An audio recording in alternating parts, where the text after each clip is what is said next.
Welcome to this Zoom call. This is our fun call on human relationships. This is a very exciting call in this particular time because I don't know very many people who don't have human relationships that have been challenged or explored deeply in this time. So Sustainable Kashi is very happy to be able to offer these free classes to provide people a space to come together, network, and join knowledge, share. So this is a wonderful, wonderful opportunity for us all to come together. Today we are exploring human relationships, and I want to give everybody a chance to talk. So I want to throw out the question, how does social interaction have anything to do with permaculture? Group dynamics. Group dynamics, go ahead and explain. It takes a group of people to do permaculture, as in a community. You know, you have a social family. I love it. Relationships, absolutely. Yeah, the connection between people, the connection to the planet, absolutely. Anyone else have anything to add? Why does social interaction have anything to do with permaculture? These are people, everyone, we got people from Oklahoma City, people from Jacksonville, Orlando, a lot of people trying to get into the call. I'll say something. I don't know if my answer will be right, but I guess for me, it's, you know, our connection with others is also how we connect with nature. So if we're mindful in our connection with others, like I've noticed I'm more mindful in my connection with others. I mean, with nature. Oh, Liz, that's perfect. Absolutely. Heal the planet and we heal ourselves. That's it. It's the direct reflection. Relationships that we have with the earth directly reflect the relationships we have with each other. And same with yields. So this is really exciting topic because this is one that gets overlooked a lot. And I'm excited to dive into this deeper. So I'm new to learning about permaculture. So this is Hannah Heaster. I don't have my camera on.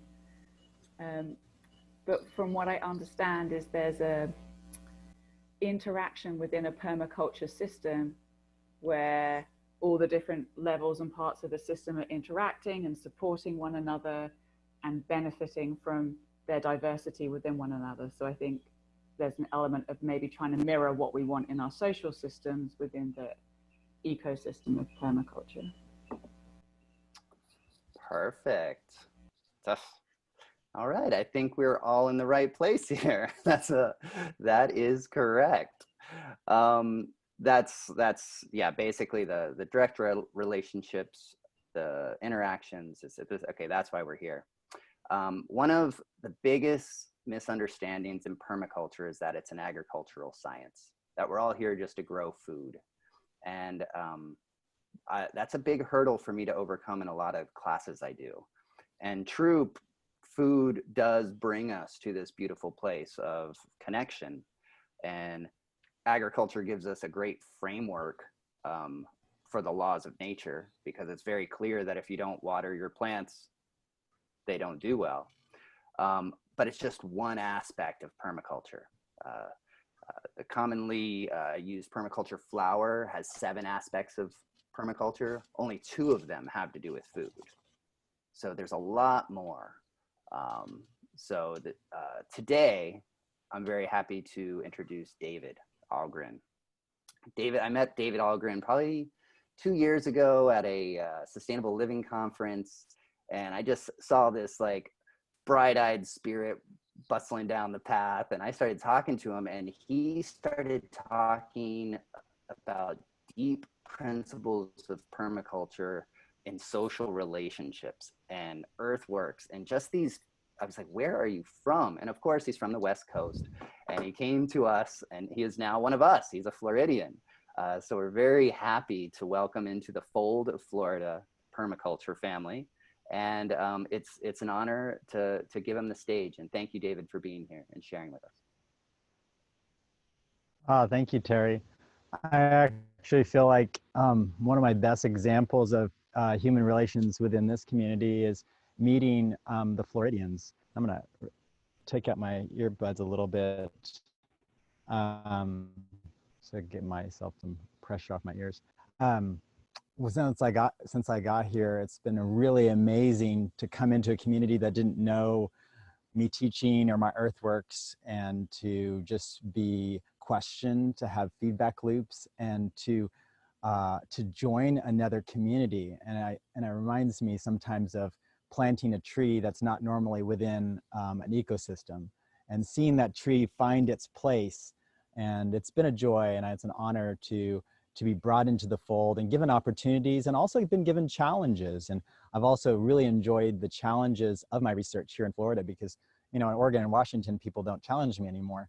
But here, it's really cool for people to be like, what do you mean by that, David? And let me see your research, and let's discuss this. So really quick, I like to give a quick overview of, Terry said, where do I come from? I'll just take 1 minute to do it. I come from the island of Guam in Southeast Asia. I was born on a goat farm. My father clear-cut the forest and got a grant for cross-country grazing management, and I saw a jungle destroyed. And I also was mentored by an individual as a child, and he planted a food forest. And I went back there. So fast forward a little bit, my mother passed away, and my father basically lost his sanity. I became an orphan. I eventually ended up in Oklahoma, where I started a software development company, eventually sold the software to the Chinese government, eventually turned around and went back to Guam to sell the software to a university there. I went back to the food forest that I helped plant as a child. And it like inspired me to see the connection between human interaction and our choices, and the abundance that can come when we work in symbiosis with nature. And from there, I actually sold half my company and turned around and started, I bought 120 acres, started development of restoration. My main guru is Jeff Lawton, who has continually mentored me through both in the social realm and in the agricultural realm to be challenged to continue to innovate and to search for ways where we can find symbiosis when the elements of nature come together, and we as an element of nature are part of the abundance that comes when all these things work together. So that inspired me to actually be a keynote speaker in Oregon at the Northwest Permaculture Convergence, where I was hired by a lot of people to do some really awesome Earthworks projects, you know, hundreds and thousands of acres wide. And I had a huge Earthworks project that I was so proud of. And I brought in a class of like 20 students, and we planted this like 200-acre farm and all these other things. And I was, you know, this was a poster child. I mean, we had footage of it, and it was gonna have a video, and everything was great. And my main goal was to bring students to a place where they can see when they went and planted things, and then when they went and stopped, soaked, and stored water on the landscape, that they could come back and see the metamorphosis that I was able to see in my research. Sad part about it was I didn't analyze the human connection between these humans that ran the piece of land. And I believe it was within 3 months after we did the large project, because of human relations, my main like poster child project collapsed.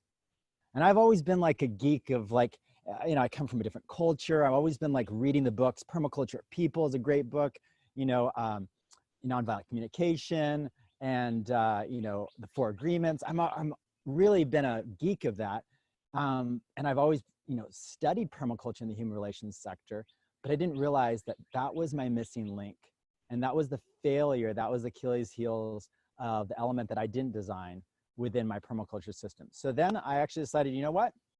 I'm not taking any projects that I don't analyze on a social realm, but I'm also going to dedicate half of my education time and my research time to now permaculture of human relations. So I've come together, and like from it, I've gotten excited. Like, and Terry met me when I was like, oh, I'm so excited about seeing the relation when people work in harmony, just like when we bring all the elements that are doing great by themselves when humans haven't touched them. When we bring some of those elements and and the interconnectivity and the microorganisms together within a polyculture of plants and animals and humans, we actually create an amazing thing with very little inputs.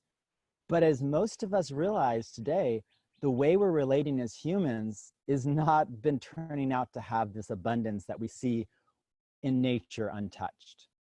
And so from this, I want to start with a little bit of a sad moment in the fact that hopefully all of us can agree, and maybe if we don't, we can discuss it, but us as humans over the past few hundred years haven't really done a very good job at relating to one another. And we also haven't put into place the patterns within relating to one another that produce abundance. And so that opens the question, just like in agriculture, when I was researching, I'm like, okay, we're not producing abundance. We have a food problem. We have a nutrient density problem. Okay, so what elements do we bring together to like at least observe? So one of the elements we do is we look at history. We see the mistakes we've made. We also see the successes, and we learn from those. And we also study what our nature is. What is nature around us? Like this tree that keeps on tickling me in the head. Like, what is the nature of all these things, and how do they come together, and how do they create abundance? And so we stop. And so before we even move forward in this class, I actually want to do that. I want to stop. And if we could all just like stop and soak in the magnitude of what we're talking about. We're talking about a major element of our humanness. And that's how we're relating to other humans. And from that, if we really stop and like spend a few seconds with ourselves, we realize that there's a lot of pain around this. And one feedback I've gotten, I've taught this class all over the world, and the biggest feedback I've gotten is I've not held space for the magnitude of this. And I want to just take the moment, and if we can just maybe think through the fact that we as humans have been handed patterns both from our childhood and from society around us, and we're continually handed these patterns. And some of them have created a lot of hurt in our life. And some things we might discuss today may actually trigger us. And so I will find no offense if the number of people goes from 40 down to 3 or 1. Because I have in a lot of my classes in the Pacific Northwest, we also do like a 4-hour class. And sometimes half the people walk out.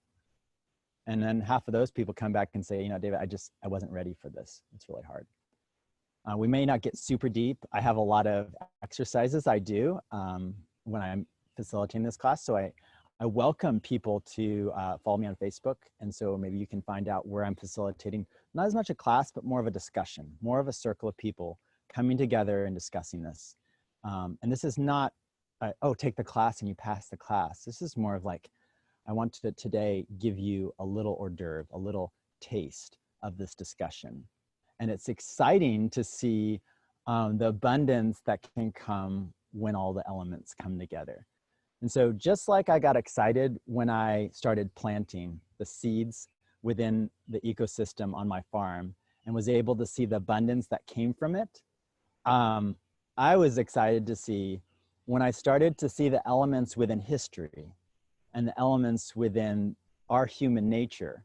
When I was able to see those come together, and some of the symbiosis that happened when we had the polyculture of relating together, I was excited. And I was like, okay, I gotta like start researching more and sharing this. And from these discussions, I've actually arose some practices and some elements. And me and Terry are on the same page as like, we like to focus, especially within the agricultural permaculture, not just like, oh, here's how you do it, but like stop and see the nature and dance with it. And if we cannot just take a Davidism, and I might share with you some of my findings, don't just take those and write them down. I want to hopefully get you excited about stopping and observing your nature. Observing your nature and honoring yourself, and observing the nature of the people around you. And then finding how you can be a designer of that, an observer, a tender of that connection. and come together and share that abundance in your community. So from that, let me just like move forward. And it also just for the sake of order, what we're gonna do is if there's any questions, if there's any like pertinent questions, like you're like, oh, stop David, pertinent question, could you put those in the chat? And then maybe Amy or Terry can kind of like stop me and say, hey, David, we got this question. And if you feel it's relevant to like chime the person in, you can do that. So, and then at the end, hopefully we'll have some time to kind of like debrief. And then I also want to open the door after the class to have an online discussion, to continue this discussion and move forward, because there might be controversial questions you don't feel comfortable sharing verbally here, because this opens the broad range. So as we enter this, permaculture of human relations covers all of what are relating. Some of the big picture elements that I feel like have been degenerative within our culture, and I'm just gonna throw these off the top of my head, there's piles of them. One of them is parenting. Like, think back to what your parents taught you or untaught you about your nature. We have to realize we're born with nature, but we're also been given nurture or lack thereof throughout our life. And how does that affect us? What patterns were handed to us as the patterns were to follow? And then from that, what came about? So parenting. Business is a big thing. Like, we as a culture have a very, this is my David's perspective, we have a very control and manipulation culture within business. We have these things that violate the sovereignty of the human within business. We also have community, like the people who you share a roof with, the people you share your life with, and how those relationships come together. We can branch into how people spend certain periods of their life together over time. Marriage and relationships, those are all things that we all have pains and hurts from. And I also want to like practice what I preach here and say that I hope that I don't come across as a hierarchical based teacher. My goal here is to come to you and say, realize that I'm only in here specifically because I have faced some of these major things in my life, and I'm here to like share with you the path that I've been able to come through some of them. When I taught at the Florida Permaculture Convergence this past year, I was struggling with some major changes in my life and some major human relation things. And I was about to teach human relations right there at the Florida Permaculture Convergence. And I had someone come up to me and say, David, I feel like you're like struggling with something. So I shared with them, and they laughed and they said, well, it's beautiful because this will probably be one of the best classes you ever taught. And I feel like it really was. I was able to share my heart.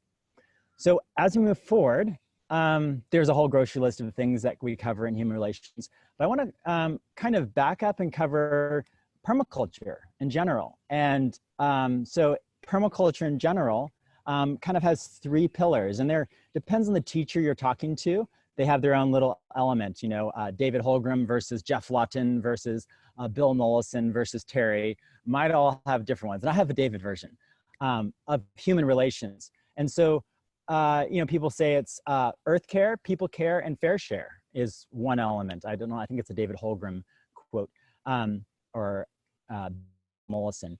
But in general, we have those three major elements: people, earth, and then surplus. And so what I saw within my agricultural systems is I saw when we took care of people and we also took care of the earth and tended with her, we were able to produce abundance. And it happened. It wasn't just like a little bit abundance. It was like, wow, this is way more than the commercial farming. This is like, there's so many stacked functions and amazingness. But then when I started studying human relations, I realized I actually feel like from the human relations perspective, we may have a few of those out of order. So this is the David version, is the fact that I first come to it and say, we first need to care for ourselves and honor the sovereignty of ourselves. And sovereignty just means that we own and rule ourselves, and no one else should own and rule us at all. And we're responsible for us. And in the same way, in that same ethic, if we ourselves are honoring ourselves as sovereign, we also are to honor everyone else as though they should be honoring their own sovereignty. That element alone would change our world. You think of all the elements, you think of the things that have happened. We can bring in coronavirus, like it's brought into picture, and this is disturbance within nature. The coronavirus comes in, and from that has arisen transparency of the lack of sovereignty that humans have. The fact that certain humans are more able and have more available to have situational awareness of the disease than other people shows a disproportion within our culture and a respect of the humanness of everyone as equal. And so from that, so going back to the three elements here, is honoring self as sovereign, and then honoring the other people as though they need to honor themselves. So not owning another human, not owning another tree, not owning another cow, but taking the role of tending and loving and caring. And so if we take that element to its extreme, we create a symbiosis between the humans. So from that, when we're complete in it, or better off, there's no like, we've made it, we're an amazing human society. It's more of a dance. When we have learned to dance with one another within our human relations, then we can do a better job at being part of the other elements of nature. And let's just take it like a tree. When a tree is sitting in the midst of a desert and just being pounded, or a field, for the permaculture people, it's like, if it's a monocrop and then most of it's failed and we don't, drip irrigation system failed, this tree's sitting in the midst of a desert, really. And we as humans have been sitting amidst a desert as a society, or a monocrop when we're just being like drip irrigation fed synthetic fertilizers. But how can we as a culture come together and be part of a jungle food forest that facilitates this biodiversity of abundance that comes when we're all dancing together? That doesn't mean that there's not friction, because there's friction in a jungle, there's friction in a food forest, but it's part of that dance. So when all this comes together within the humans, then we can actually really well tend the nature, be part of the bigger system. As Terry talked about, with some of the research done, the human systems broke down. In my research, the human systems broke down. So when we come together and we find that symbiosis, then we're ready to go and tend. And then we can actually work together as a collective of people tending the earth. And I actually feel I could do a much better job. I enjoy being part of multiple different groups of people around the world, and just stopping and tending. One of my favorite examples is I was asked to go to Panama, and do earthworks, soak, store, and spread water, teach the native people there to work with this. Great community there in Panama. I really enjoyed it. So I was there, I taught, we had a great time. And then by the end of the 3 days I was there were some social problems happening within the community. And it was like 10 o'clock at night, and the director of the community there was like, "Oh, David, I'm just struggling with this interconnection problem." And we just stopped, and to just like process that was my favorite part of the entire trip. I love teaching, I love playing in the jungle, but just stopping. And then the breakfast that morning where we were able to resolve and come together. And later on, it was really cool to kind of follow that. Honestly, for the first few weeks, I was following the social connections more than I was following the Waterflow connections. Yeah, it's been really amazing to be part of that. Okay, so the first one's humans connection. The second one is connection with nature. And the third one is a surplus. And from that surplus creates this abundant dance that we see within people. And this dance isn't like, oh, we're dancing and we've got there and we stay that in that dynamic forever. It changes. Like, for example, we also have to look at the human relations through the lens of how we look at nature. And through the lens of how we look at nature, when we're within a food forest and we see a tree dying, we don't stop and like, ah, you know, this tree is dying, I'm a failure. Like, no, maybe this tree is not symbiotic with the rest of the elements here. Maybe it's time to go. I mean, who here has ever been relating to a human and said, you know what? We're no longer symbiotic. What if we created a culture where it was okay to say that? It was okay to create a boundary, where it was okay to stop and honor yourself. So from that, I've actually, I have two exercises real quick that I wanted to kind of like, they're a little bit vocabulary exercises. One of them, I've not really had a chance. So one of them came from a client in the Pacific Northwest, and I have to give him credit, is I was walking through the Oregon Country Fair, and I had been teaching permaculture of human relations, and I talked a lot about consent and how we can apply consent within nature and how we can apply consent through all these elements within our culture. And my client said, David, you talk about consent, but then when you're talking about agriculture, you talk about symbiosis. Why don't you bring symbiosis into human relations? I was like, oh, you're brilliant. So instead of consent, we just have to ask ourselves, what's symbiotic? Where's the symbiosis between the two people? And maybe there's not. Maybe the symbiosis lies with that tree way across the jungle. Maybe distance is symbiotic. So, so I start and realize, like, what if what we see in symbiosis between trees and plants and such, what if we were to apply that in our consent culture within our culture? And consent isn't just something about sex. Consent is about every element within our nature. It's about a child having consent to anything. It's about honoring the sovereignty of every individual and how they relate. So, so that's probably that was my first like, wow, like this is, vocabulary changes things. And so the next one I want to share with you is another one that actually came from the first time I actually was able to teach like a 4-hour class here in Florida, was at the Be Clear gathering this year. And I love it when we have opportunity to discuss deeply. And so we're really at the end of this class, and a student said to me, and a dear friend said to me, David, what about compromise? What about within relationships when someone says, hey, let's compromise? And I was like, whoa. Like, so when I teach my big class, I talk about these crowbars within culture.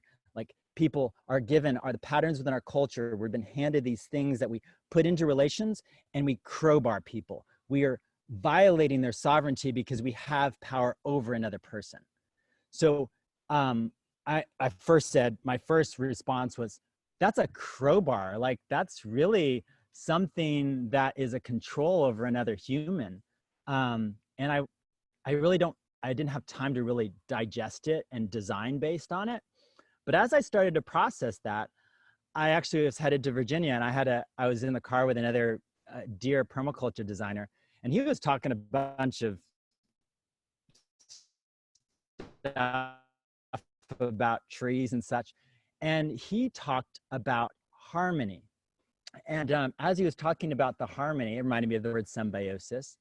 And I knew that the word compromise, I couldn't find in nature where something compromises.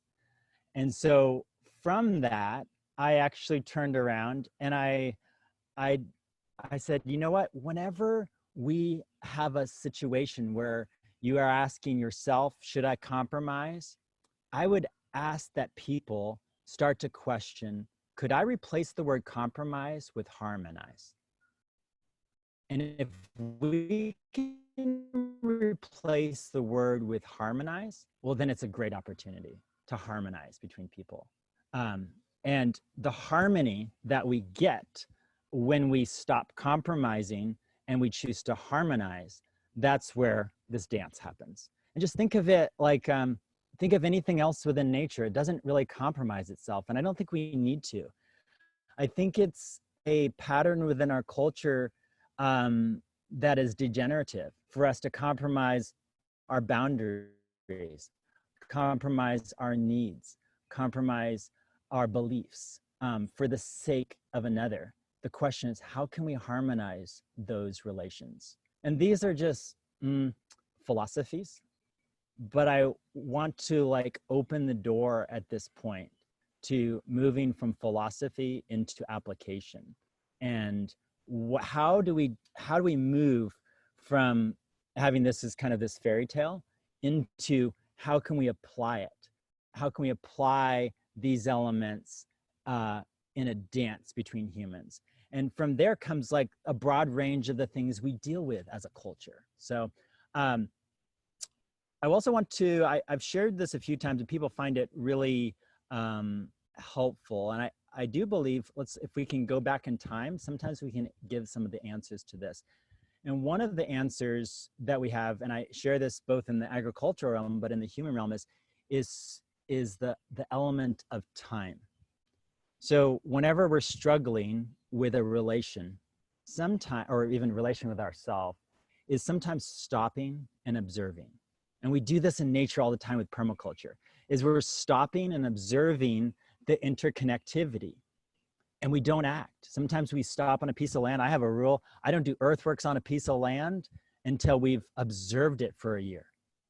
So what if we were to stop and apply that to our human relations and stop and soak in what's happening, and to design and stop and honor ourselves, and then honor the other person, and then find a dance. So as we move forward, I'd love to open up to discussion or questions. So if people want to kind of throw some questions into the chat, like it can be theoretical questions, it could be questions about any topic, something you're literally facing relationally. I have like a list of things that I cover in the class. And so I'd be more than happy to continue to rant and excite, but I love connecting, and Zoom is the best option we have these days. I love just sitting in a circle and like holding space for someone sharing something. So I would love to open that door at this point and see if there's any questions. Terry or is there any questions that came through? I had a question. You had talked about climbing the mountain with your partner at the last gathering, and if you could share that really rang a lot of resonated with me in a lot of ways, and I think that'd be helpful in this time. Awesome. Yeah, I'd love that one. Thanks for reminding me. So there's a little bit of analogy, and I hope we can follow it here. And this is applicable in business. This is applicable in your best friend. This is applicable with someone that you're deciding to share a portion of your life with and share a roof with. It's applicable in an intentional community. It's applicable so don't just apply this to like two people going on a date, but very applicable at this point. But so the analogy happens in the fact that, keep in mind, we're honoring the sovereignty of individuals. What patterns do we take to create that honor? So I've actually come up with like these little stories. One of them is going on a hike. So if you're going on a hike, let's just say you show up to this cool mountain you're going to hike to yourself as part of your life. And you run across this person in the parking lot and they're like, hey, like, I'm David, will you like to go on a hike? You're like, sure, yeah, let's go. And you don't know this person. So you actually start a relation at that point. You just met, and you find a place where you can hike up, and it might just be like a 10-minute hike. You're like, oh, I have some snacks. Let's just sit and have a snack on the trail. And you feel comfortable doing that. And you're like, oh, this is nice. And then you're like, you know what? Hey, next time you want to go on a hike, let me know. And so you kind of create this space of consent within the relationship. And so they call you and say, hey, next week, I'm planning to like go on a camping trip, and I'm going to hike up the mountain, and we're going to get to, there's a place I know of. And they're like, cool, like, let me research it. And so we go hike up the mountain and we find our base camp.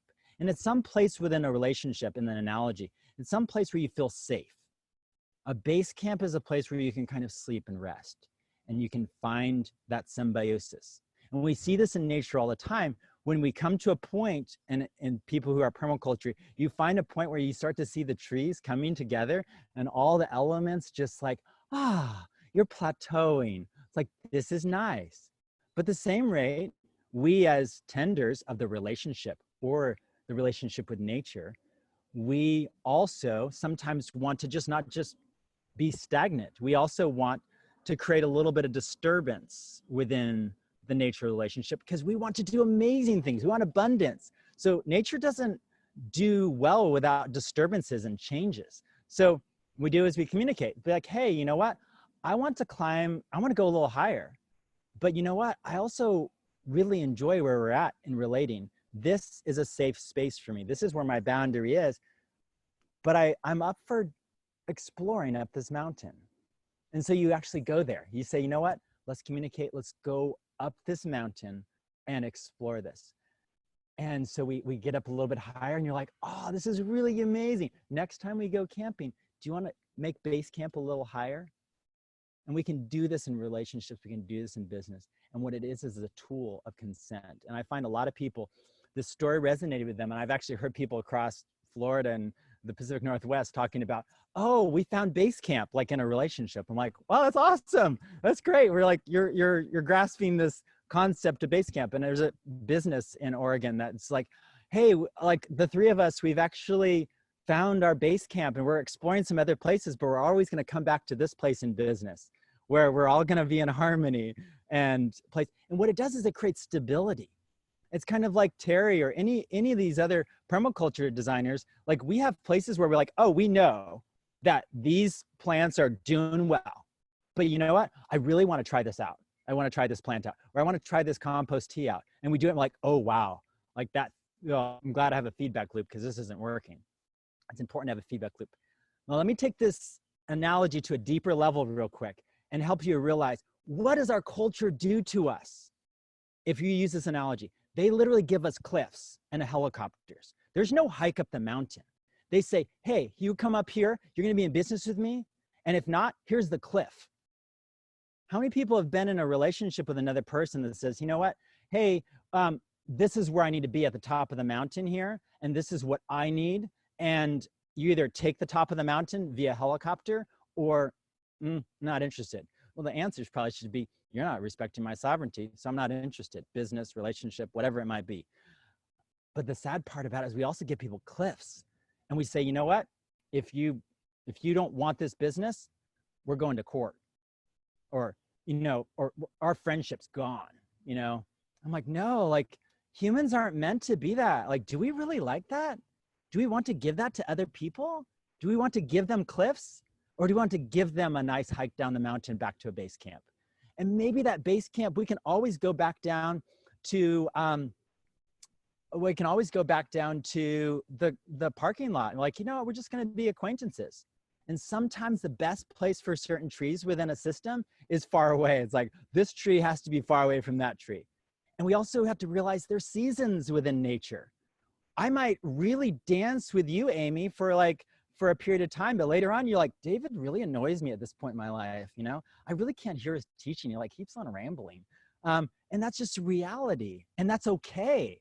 And I have friends, I actually use the word hammock because we don't really have any mountains in Florida. So I have to like change my analogies because in Oregon and Washington, like I can use the hiking analogy, but here it's like people don't have much experience climbing mountains in Florida. So I use the hammock because like, hey, I was sitting in a hammock with a dear friend and we were sitting in a hammock and I was like, you know what?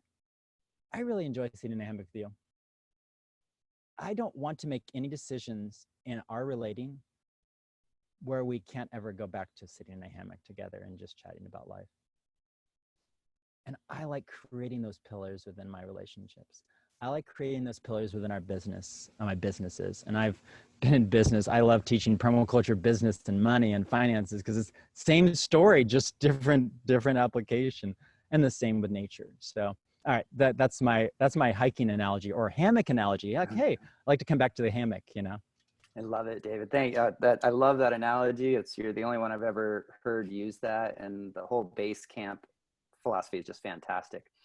We have another question on how do you stop and observe in relationships?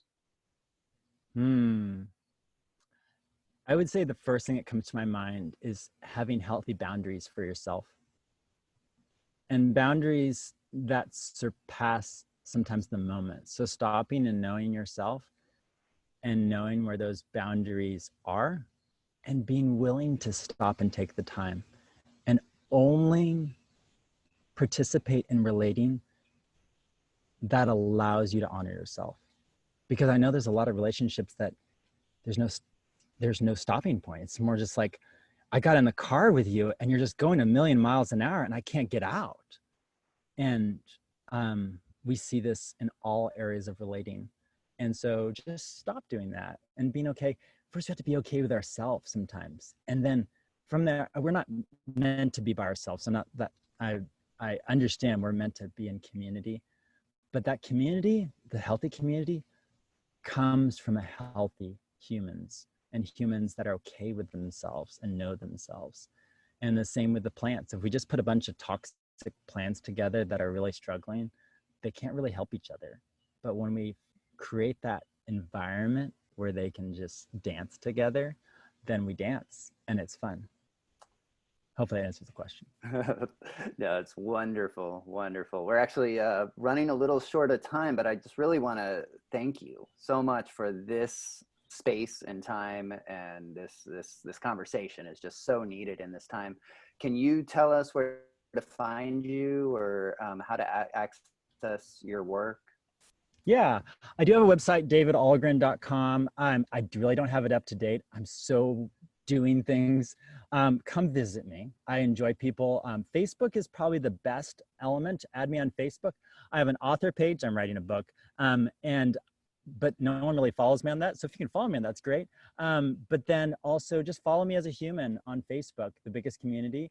And we can open up, I'd love to just open up like a little group and discuss. And if you want to just private message me with a private question, sometimes I have boundaries that I say, hey, let's bring another person into the discussion for the sake of transparency.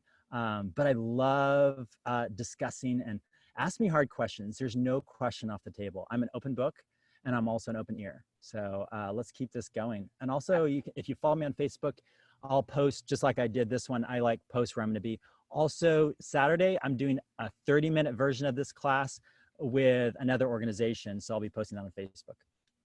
Excellent, excellent. And actually, we are going to continue this conversation on the Sustainable Kashi community page. We'll put a link in the comments.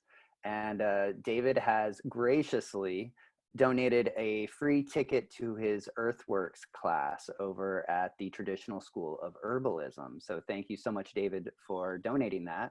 And we'll be giving that away to one person who answers the questions. How have your relationships developed through the global pandemic of COVID? So it's you can plug any questions that you have for David in the Facebook community, and it'd be great if you could join us over there.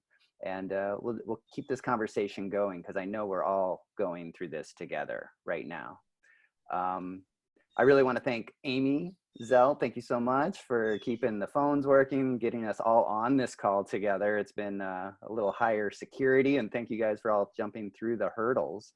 If you feel like donating, we have some donation links over there to help keep the calls going. And please join us in the Facebook group. Next week, we have Elliot Krutzgard. He is going to be sharing with us social permaculture, which is fantastic. You guys are making this happen. We're all sharing together. I've learned so many lessons while in the garden. And the garden is how I found permaculture. It's been my classroom, it's been my temple, it's been my sanctuary. It's where I've found my connection to nature. But it was only until I opened myself up and realized that our buildings, our technology, our nature governance, our nature stewardship, that direct reflection of our ethics, and they're all connected.